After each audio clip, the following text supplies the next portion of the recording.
Kerja Kekinian. Selamat datang teman-teman, terima kasih sudah mau tune in di podcast Kiat Kerja Kekinian persembahan dari Candela Learning. Candela Learning adalah sebuah lembaga di mana misi kami adalah untuk menyalakan eh, transformative power di dalam diri young leaders, khususnya millennials leaders dan juga Gen Z workforce. Nah, kali ini di podcast Kiat Kerja Kekinian ini adalah sebuah podcast di mana kita akan membicarakan, mendiskusikan tentang hal-hal yang berbau dunia kerja gitu ya, dunia kerja yang kekinian gitu. Karena ternyata dunia kerja yang sekarang ini itu jauh berbeda loh teman-teman dari dunia kerja yang sebelumnya. Nah, di episode pertama ini kita kedatangan tamu yang spesial banget, saking spesialnya banyak banget nih wajahnya beliau di video-video Candela Learning gitu ya, yaitu Coach FR. Apa Selamat kabar datang. Sasa? Senang Iya, banget kita baik. bisa ngobrol lagi. Kali ini topiknya beda lagi dan sangat penting ya. Iya, betul sekali. Jadi memang kita itu di Candela Learning kita tuh mikir bahwa young leaders khususnya millennials dan juga Gen Z workforce ini tuh butuh gitu insights gitu coach tentang Yes. dunia kerja gitu kan. Jadinya di sini kita akan ngobrolin tentang itu khusus gitu ya, khusus. Nah, bagi yang belum tahu, Coach FR ini adalah seorang business dan leadership coach yang sudah memiliki pengalaman lebih dari 20 tahun lamanya ya Coach ya. Yes. Jadinya insya Allah kita hari ini bisa mendapatkan insight yang banyak nih dari Coach ya. Nah, di episode pertama ini kita akan ngomongin tentang hybrid work model nih Coach. Wah, kalau misalnya ngedengerin tentang hybrid work model kayaknya rumit banget gitu ya Ya, Coach ya. Sebenarnya itu apa sih Coach Ya. hybrid work model tuh? Kalau baru mendengar istilahnya saja kesannya rumit ya. Padahal itu kalau diterjemahkan dalam bahasa Indonesia juga simple. Apa Hybrid work model berarti model bekerja hibrida. Oh, Cara bekerja baru yang memang kita baru kenal ketika pandemi menghantam dunia kerja. oh iya iya. Jadi bisa iya. dibayangkan dulu sebelum pandemi itu orang kerja kan di kantor. Kebanyakan nih kita bicara kebanyakan. Kebanyakan orang bekerja di kantor. Lalu saking intensnya bekerja di kantor muncul ungkapan kan waktu itu bahwa buatlah kantormu seperti layaknya rumahmu gitu. Ada Biar ya betah, kayak gitu? biar betah gitu. Nah, ketika pandemi menghantam, tiba-tiba mereka diminta untuk bekerja dari rumah. Dan pada waktu itu kembali muncul ungkapan, buat rumahmu seolah seperti tempatmu bekerja gitu. Nah, tetapi itu belum selesai. Ketika pandemi usai, ternyata bukan berarti terus balik ke kantor. Malah muncul gagasan-gagasan, ide-ide untuk berpikir, ternyata bekerja dari rumah ataupun dari mana saja itu mungkin. Yang work from anywhere itu Work ya? from anywhere, sehingga akhirnya banyak yang mulai berpikir, jangan-jangan kita itu bisa bekerja dimanapun secara hybrid, secara hibrida. Boleh yang bisa dari rumah, yang mesti datang ke kantor datang di kantor, atau dari manapun termasuk dari kafe. Nah itu namanya bekerja dengan model hibrida. Oh Ya makanya gitu. ini benar-benar kalau tadi konsepnya adalah kerja kekinian, ini kekinian banget. Iya, Karena iya. bahkan banyak yang mengungkapkan jangan-jangan ini adalah format bekerja masa depan. Iya, wah format bekerja masa depan, Iya. mantap sekali Betul. Coach. Iya sih, jadi memang kenapa kepikiran mau ngomongin tentang hybrid work model ini, karena memang kami rasa gitu di Candela, banyak Gen Z itu yang nggak tahu, maksudnya belum ngeh gitu, Iya. cara bekerja yang benar tuh gimana Betul, gitu kan. betul. Karena yang dulu kita tahu itu pas pandemi, setelah Iya. pandemi itu kan oh ya ada yang bekerja ke kantor tapi bisa work from anywhere juga Iya, gitu. iya. Gitu Coach. Nah kalau dilihat dari trennya nih, Iya, tren iya. untuk penggunaan model ini di dalam Iya. korporasi-korporasi itu kayak gimana sih Coach? Wah ini menarik untuk dibahas. Ya terutama tadi kan menyebut soal Gen Z ya. Iya, Gen Z itu banyak juga kalau di Amerika menyebutnya Zoomer. oh Zoomer. Kenapa Zoomer? Karena mereka ini pada waktu kuliah ya itu sedang pandemi. Oh Sehingga iya. kuliahnya pun pakai Zoom. Bahkan nggak ke kampus ya? Nggak ke kampus. Iya. Wisuda pun lewat Zoom. Iya. Nah, terus kemudian mereka harus masuk ke dunia kerja. Ternyata bekerjanya mereka kaget tuh. Harus datang ke kantor gitu. Jadi bingung kan. Nah, ini yang kemudian akhirnya banyak perusahaan yang melihat jangan-jangan untuk workforce Gen Z atau Gen Z workforce yang kebanyakan dipimpin oleh para milenial itu memang butuh format bekerja yang baru. Yang tidak seperti Gen X dulu yang kita biasa datang ke kantor, nge-clock waktu gitu ya, terus kemudian diukur, bahkan bayaran kita dikaitkan dengan waktu yang kita Iya, spend iya. di kantor gitu. Sekarang rupanya nggak seperti itu lagi, maka trennya itu luar biasa sekali. Saya terakhir baca di Forbes ya, majalah Forbes itu bahkan menyebut di tahun 2025, berarti sebentar lagi Iya, ya, 2 tahun lagi. itu Setahun lagi, ya tahun 1 tahun depan. lagi, Iya. itu kemungkinan sekitar 70% perusahaan di seluruh dunia itu akan menerapkan hybrid work model. Wah. Ya. Dan itu dikonfirmasi oleh banyak perusahaan consulting terkemuka ya. McKinsey itu memperkirakan hampir sekitar 80% perusahaan, karyawan perusahaan itu ternyata menyukai bekerja hybrid. Apakah demikian kita nggak tahu ya, nanti kita bahas Sejujurnya ya. saya suka sih ya. Nah, cuman jadi concernnya adalah karyawannya suka, tetapi apa Korporasinya. dampaknya ke perusahaan, termasuk bagi produktivitas karyawan itu sendiri. Jadi kalau bicara tren, apalagi diperkuat dengan teknologi yang semakin berkembang, ya, teknologi komunikasi kan sudah semakin mudah ya. Terus kemudian bekerja itu juga sangat menggunakan teknologi ya. Sudah ada artificial intelligence, big data yang mensupport informasi gitu. Itu kita yakin, para konsultan itu yakin, ke depan memang trennya adalah bekerja secara hybrid. Ya. Berarti iya sih, soalnya udah sampai, aduh angkanya tuh nyeremin banget. Nyeremin banget, 2025 70% loh. 70%, Itu kan udah yes. bener-bener banyak banget ya. Banyak banget. Jadinya Nah, yang nggak siap ya pemirsa podcast kita, kalau nggak siap, warning nih, bahaya nih. makanya gimana nih? Jangan-jangan pikirannya masih bekerja itu pakai cara seperti dulu. Pagi hari datang ke kantor, nge-clock waktunya 8.30, pulang jam 17 misalnya gitu ya. Rutin begitu terus setiap hari, weekend repeat gitu next week gitu. Apakah mau terus seperti itu, atau jangan-jangan kita perlu belajar format bekerja yang baru? Ya. Ya. Nah, coach kan business coach, leadership Ya. coach gitu kan ya. Ya. Jadi memang pasti klien-kliennya juga ada yang dari corporate Yes, gitu. yes. Nah, ada nggak sih curhatan-curhatan dari mereka gitu, atau adakah dari mereka tuh ngasih tahu gitu, mereka Ya. tuh pengen banget nih hybrid work model gitu, Ya, karena banyak keuntungannya. Nah, Betul, apa sih coach betul. kira-kira keuntungan Ya. dari model ini? Jadi semakin banyak perusahaan yang mempertimbangkan untuk hybrid work model sebenarnya ya, karena lebih banyak keuntungannya ternyata. Oh gitu. Ya. Pertama tentu saja reduce cost. Karena misalnya ya, kita menyiapkan employee, menyiapkan tempat, itu cost tertentu. Ya. Dan ketika employee-nya bekerja, itu kan sebetulnya menimbulkan cost. Ya. Seperti misalnya electricity, billing untuk internet dan Ya, seterusnya. Ya, infrastrukturnya pun kan berbiaya gitu. Nah, belum cost dari si employee-nya sendiri untuk berangkat menuju ke lokasi kerja. Itu coba bayangkan bensinnya, ongkos perjalanan dan sebagainya itu tinggi sekali. Nah, memang ada yang bertanya, loh tapi itu berarti hanya untuk perusahaan yang katakanlah bukan manufacturing. Nah, tapi manufacturing pun ternyata mempertimbangkan hybrid. Hybridnya maknanya menyebar resource. Karena begini, ya jangan-jangan orang harus datang ke lokasi itu, ke suatu pabrik misalnya, itu karena memang berasumsi bahwa proses produksi itu perlu dipusatkan di suatu titik saja. Iya, Sementara resource yang tersedia ada di tempat lain. Misalnya nih, untuk merakit barang tertentu, ya semua barang yang menjadi komponen dikirim ke satu tempat, orang yang tadinya tinggal di tempat lain harus berada di tempat itu, lalu kemudian baru merangkai. Padahal dengan konsep industri 4.0 itu sekarang kan distribute. Misalnya komponen plastik misalnya, ya didekatkan dengan tempat biji plastik berada.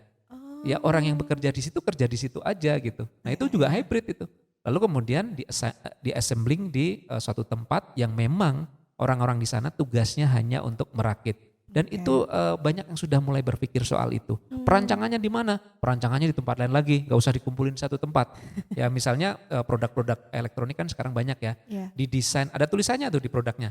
Didesain di Amerika, di California, tapi diproduksi di China ya, dibeli di Indonesia. Oh iya bener ya, bisa kayak gitu ya. Bisa gitu ya. Gak kepikiran loh. Ya, jadi artinya kalau itu semakin diadopsi, semakin banyak juga yang akan menerapkan. Karena keuntungannya utamanya adalah pertama tadi, memang ini akan sangat mengurangi cost ya. Dan itu dari organisasinya. Dari employee-nya kan juga menguntungkan. Ya, misalnya nih, orang yang memang tumbuh besar kuliah belajar di Bandung gitu.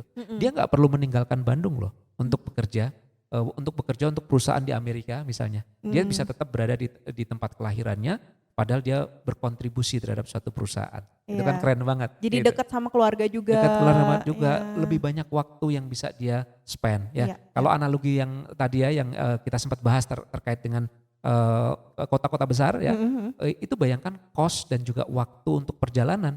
Itu kalau Iya. dimanfaatkan untuk berinteraksi dengan keluarga kan indah sekali. Iya.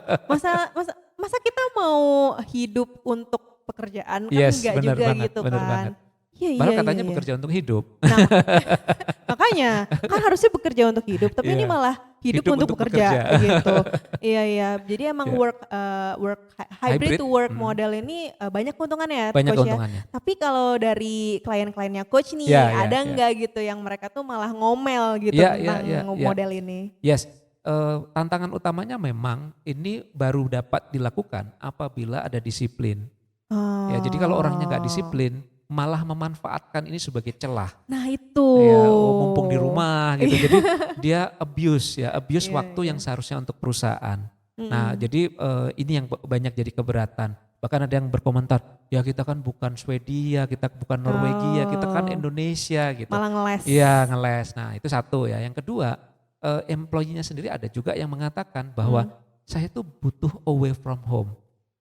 Oh. Mereka ternyata memang di rumah itu tertekan ya, karena misalnya ya tiap hari ketemu dengan anak atau pasangan gitu, suami ataupun istrinya, ya sering ribut mungkin ya atau bosan gitu. Oh, Jadi boleh. artinya ketika Butuh me time butuh kali. me time, jadi ternyata bekerja di kantor itu jadi channel buat mereka untuk curhat-curhat, ketemu teman gitu ya. Jadi Iya. sedikit jeda dari mengurus rumahnya gitu. Itu ada.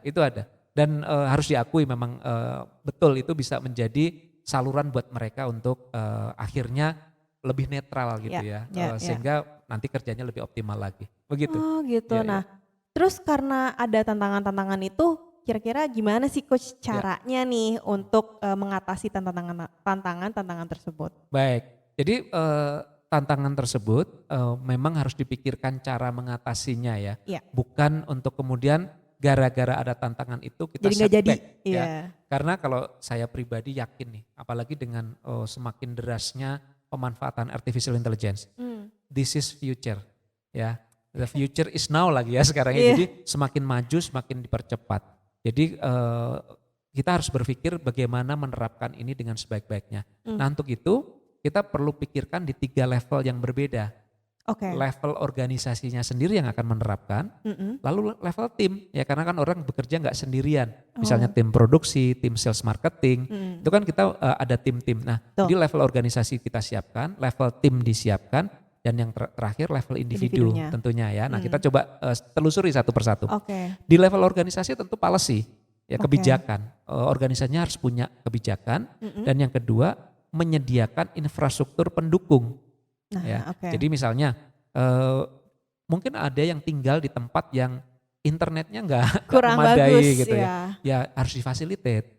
Harus difasilitate bagaimana supaya punya akses teknologi yang equal gitu ya. Jadi organisasi menerapkan policy. Nah kemudian juga yang kedua, organisasi harus membangun kultur, membangun budaya. Budaya hybrid itu budaya baru. Makanya itu harus jadi inisiatif dari Perusahaan. organisasi bahwa kita sekarang punya budaya baru, bekerjanya hybrid. Bahwa kamu bekerja diawasi atau enggak diawasi itu sama aja. Ya, karena kita akan ukur kamu dari outputnya ya, bukan dari kehadiran. Ya, itu kan datangnya dari policy ya, dari perusahaan. Nah, kemudian kalau dari level yang kedua, tim nih. Misalnya tim produksi gitu ya. Kita sering bertemu dan berinteraksi. Itu juga harus membangun pola yang mendukung hybrid. Di antaranya ya. Ketika dulu kita zaman belum hybrid, meeting itu hanyalah sekedar seperti laporan pekerjaan. Nanti ketika hybrid nggak bisa lagi seperti itu. Justru ada istilah yang menarik ya, yang pernah ditulis di Harvard Business Review, namanya hybrid paradox. Hybrid paradox ini bilang begini, semakin kita bekerja secara hybrid, paradoksnya adalah komunikasi perlu menjadi semakin intens. Itu paradoks ya. Kan tadinya kita mikirnya gini, kalau ketemu tiap hari komunikasi kita harus upayakan skill komunikasi yang baik gitu. Iya, iya. Sehingga kalau hybrid berarti Nggak nggak usah perlu, kan iya. kita chatting aja misalnya. Ternyata kebalik. Semakin kita bekerja secara hybrid, kemampuan berkomunikasi semakin dibutuhkan. Maka Oke. dari situ tim perlu membangun metode komunikasi yang Efektif. meaningful. Yang Ya, meaningful. tidak cukup hanya efektif tapi meaningful. Oke. Makanya meskipun meetingnya lewat Zoom, nanti obrolannya itu jangan hanya tentang kerjaan, apa yang sedang dirasakan, ada kecemasan apa dan sebagainya, itu kalau perlu diangkat ya lewat hybrid. Jadi itu memenuhi hybrid paradoks tadi. Meskipun perjumpaannya tidak offline, tetapi percakapannya bisa at a deeper level. Gitu. Ini menarik banget loh Coach kalau Betul. diobrolin misalnya tentang komunikasi yang meaningful itu seperti apa Iya, gitu iya, ya. benar. Karena kayaknya ya young leaders atau orang-orang yang sekarang bekerja itu kayaknya masih taunya tuh tentang effective communication Yes, itu deh betul, Coach. betul. Effective communication hanya bicara tentang pesannya sampai apa enggak, Iya. dimengerti atau tidak. Sehingga ketika meeting pun akhirnya seperti itu. Ya hanya bercakap-cakap di level pekerjaannya apa, selesai apa enggak dan seterusnya. Nah sementara di balik itu perlu digali. Misalnya nanti punya anggota tim, kenapa kok pekerjaannya enggak selesai 3 hari berturut-turut gitu. Digali dong percakapannya. Kita bangun percakapan yang meaningful untuk menggali itu. Ya, jadi misalnya ya dari pekerjaan yang gagal itu dia belajar apa gitu. Ya, apa yang bisa dilakukan untuk mencegah agar itu tidak berulang gitu ya. Kira-kira butuh support apa agar nanti ke depan dia bisa membuat lebih baik lagi. Itu kan keren. Kalau leadersnya mampu bercakap-cakap secara meaningful gitu. How do you feel today gitu ya. Aku hari ini lagi gak semangat. Ya gak apa-apa, yuk kita akui, kita percakapkan meskipun kita gak ketemu secara langsung. Oke, Gitu. ini soft skill terbaru yang Ya betul. kalau betul. misalnya emang mau hybrid work model ya harus ada nih gitu Harus ya ada, Coach ya. betul. Nah tadi kan berarti udah Tim ya. di organisasi, Tim sudah. terus berarti yang terakhir. Sekarang terakhir yang individu. Oke. Nah individu juga harus berarti siap dengan disiplin. Ya karena hybrid work model mustahil bisa berjalan kalau dia tidak disiplin. Ini Jadi nih. disiplin, kemudian open, terbuka ya. Jadi kalau disiplin itu kan kaitannya dengan integritas ya. Ya. Jadi dia memang punya integritas, kalau diberi tugas memang dia komit tugas itu selesai. Dia mampu mengelola waktu. Jadi ini kalau terkait dengan skills, sekarang banyak skills yang diminta untuk dilatihkan ke Gen Z workforce itu diantaranya time management malah. Ya, pengelolaan waktu gitu. Gimana caranya saya bisa mengelola waktu sehingga pengelolaan waktu itu klop dengan yang lain. Karena kadang ada yang nggak klop. Ya, misalnya pimpinannya millennials terbiasa bangun pagi, bekerjanya early in the morning. Iya. Sementara Gen Z-nya nggak biasa nih. Dia baru on fire-nya jam 11 ke atas gitu. Berarti kan harus dikelola waktunya gitu. Iya juga Dan ya. harus dikelola waktunya, dia harus bisa mengelola waktu sebaik-baiknya ya. Nah, yang kedua adalah skill untuk belajarnya. Karena kan dia tidak akan sering bertemu dengan atasan. Jadi kalau zaman dulu karena sering ketemu dengan atasan, itu alih pengetahuan ya, itu bisa langsung instan terjadi. Misalnya meriksa kerjaan, ini salah, yang benar begini, langsung ngomong kan. Nah, ini gak ketemu.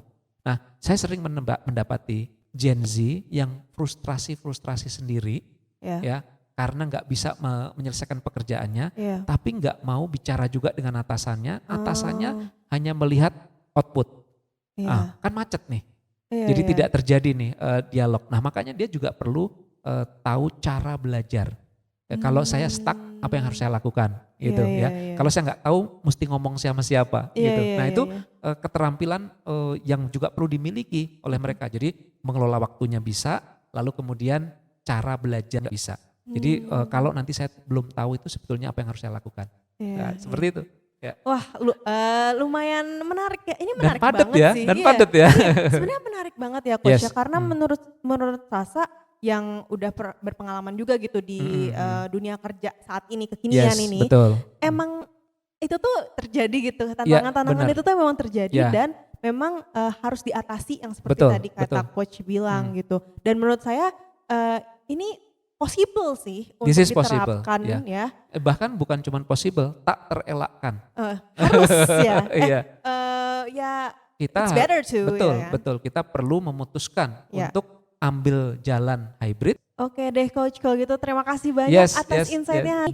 Banyak banget diskusi yang super dagingnya gitu Ya. ya. I'm so glad that we can talk about this. Yes. Mungkin nanti di episode-episode berikutnya kita bisa lagi nih diskusi Kita tentang elaborasi lagi ya. Ini tentang banyak yang tadi. lot of things to Iya be discussed betul, terkait ini. banyak banget pertanyaan Yes. tadi yang muncul soalnya. Jadinya stay tune teman-teman di YouTube channel Candela Learning. Jangan lupa di like, subscribe, dan juga di share videonya ke teman-teman atau mungkin ke HRD-nya juga. Iya.